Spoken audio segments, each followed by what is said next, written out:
Right, we are reading An Open Heart by the Dalai Lama. We are on page 51. We're about to read about analytical meditation. We've just done familiarity with the chosen object. Okay, page 51. As I have said, there are two types of meditation to be used in contemplating and internalizing the subjects I discuss in this book. First, there is analytical meditation. In this form of meditation, familiarity with a chosen object, be it the car you desire or the compassion or patience you seek to generate, it's cultivated through the rational process of analysis. It is cultivated through the rational process of analysis. Sit down and analyse. Here, you are not merely focusing on a topic, rather you are cultivating a sense of closeness or empathy with your chosen object by studiously applying your critical faculties. Know your own mind, be your own person, get your own feeling about it all. This is the form of meditation I shall emphasise as we explore the different subjects that need to be cultivated in our spiritual practice. Some of these subjects are specific to Buddhist practice, some not. However, once you have developed familiarity with a topic by means of such analysis, it is important to then remain focused on it by means of settled meditation in order to help it sink in more profoundly. Analyse and then do settled meditation. We didn't call it settled meditation, we called it single pointed, but I think settled meditation is an interesting way of describing it. So you've really thought about it hard. You think, yeah, you know, like for example, you do a meditation on love and you generate what's called generate, but you build this empathy with others and you really genuinely think, fuck, I just want people to not be hurting. And then you just hold that feeling, and holding that feeling means you become used to that feeling, sitting in that love for others. And he calls that being settled. And of course, if you are settled in something, it's more solid. It's not as forced, is it? It's coming to rest in that feeling. So I quite like that. That's nice. The second type is settled meditation. This occurs when we settle our minds on a chosen object without engaging in analysis or thought. When meditating on compassion, for example, we develop empathy for others and work at recognising the suffering they are experiencing. Sorry, I keep touching my face. This we do by means of analytical meditation. However, once we have a feeling of compassion in our hearts, once we find that meditation has positively changed our attitude towards others, we remain fixed on that feeling without engaging in thought. This helps us deepen our compassion. When we sense that our feeling of compassion is weakening, we can again engage in analytical meditation to revitalise our sympathy and concern before returning to settled meditation. It's so easy, right? You think, oh, I think I might get up. I need to go and do such and such a thing. And then you go, oh, I can't be asked. But then you go, all right, then I'll think about it. But if I go and do this, then this and this and this, and then you make a determination. You think, all right, no, I'm going to get up. And then that's when you settle. You decide. Then you get up and you go and do it.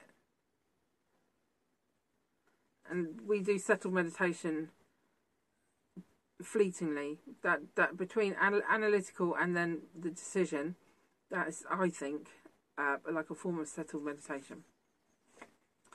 As we become more adept, we can skillfully switch between the two forms of meditation in order to intensify the desired quality.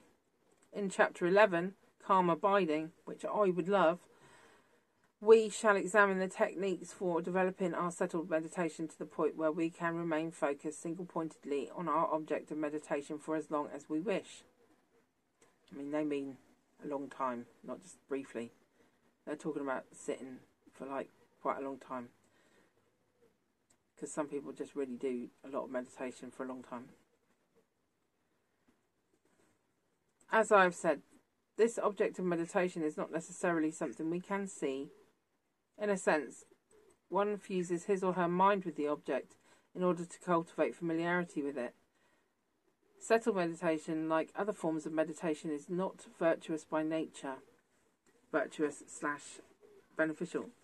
Rather, it is the object we are concentrated on and the motivation with which we engage in the practice that determines our spiritual quality of meditation. Right. Rather, it is the object we are concentrated on and the motivation with which we engage the practice that determine the spiritual quality of our meditation. If our mind is focused on compassion, the meditation is virtuous. If it is placed on anger, it is not. If it is placed in pride, I'm going to be the most loving person in the world, it is not. It has to be rooted in humility and kindness. We must meditate in a systematic manner, cultivating familiarity with the chosen object gradually. Studying and listening to qualified teachers. Studying and listening to qualified teachers is an important part of this process. Well, what they say is, to be a teacher, you just need to know something more than another person. So there are loads of lamas out there. There's like Mingyur Rinpoche, and I can't think of anyone, just get like snow blindness right now. And even people who are maybe, I'm not convinced of their integrity or whatever, even they have something that might be worth listening to. So listening to a spiritual teacher does not necessarily mean sort of like attaching yourself to that teacher. You can listen to anybody. Anybody can be your teacher, really, but in a Dharma sense, there's all the whole internet of all these amazing people who've, like, Mingyur Rinpoche is interesting because he went and did his own retreat up in the mountains. So he's been alone on his own for a long time. So I think to be brave enough to be alone makes you interesting to me anyway.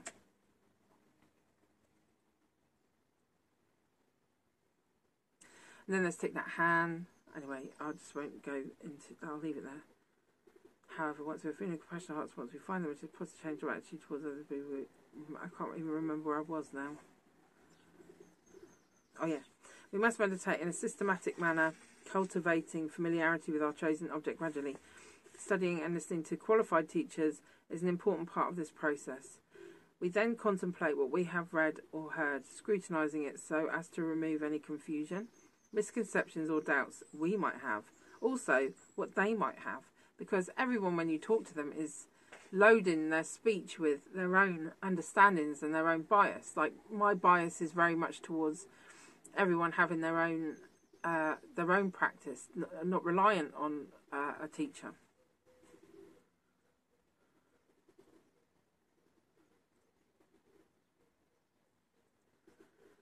This process itself helps affect the mind. Then when we focus on our object single-pointedly, our minds become fused with it in the desired manner. It is important that before we try to meditate on more subtle aspects of Buddhist philosophy, that we are able to keep our minds concentrated on simpler topics. This helps us develop the ability to analyse and remain single-pointedly focused on subtle topics, such as the antidote for all our suffering, the emptiness of inherent existence. That sounds very wordy, but emptiness is flipping awesome. Our spiritual, and I think emptiness actually is the reason why I'm still a Buddhist, because I need to know more about that shit. Our spiritual journey is a long one. We must choose our path with care, ensuring that it encompasses all those methods that lead us to our goal. At times the journey is steep. We must know how to pace ourselves down the snail's pace of profound contemplation, while also ensuring that we do not forget our neighbour's problem, or that of fish swimming in polluted oceans many thousands of miles away. A good example of that is the way people will think, oh, I'm going to advertise my Dharma class, I'll save all living beings, and then they don't use recycled paper. They just, and they don't have recycling facilities in their Dharma centres. And, we must choose our path with care. I mean, really, at the end of the day, if it's not chiming with your integrity, it is something that you just need to walk away from. There's so much on the internet now. Like, when I first started Buddhism, there wasn't, But there is, so, people aren't that important anymore. A bit more. Anyway, I'm sure they are a little bit important. I'm probably being a little bit biased. So that is the end of that chapter. Oops, sorry. The next chapter is the material and immaterial world. I'm not doing it now. That will be chapter 3, page 57.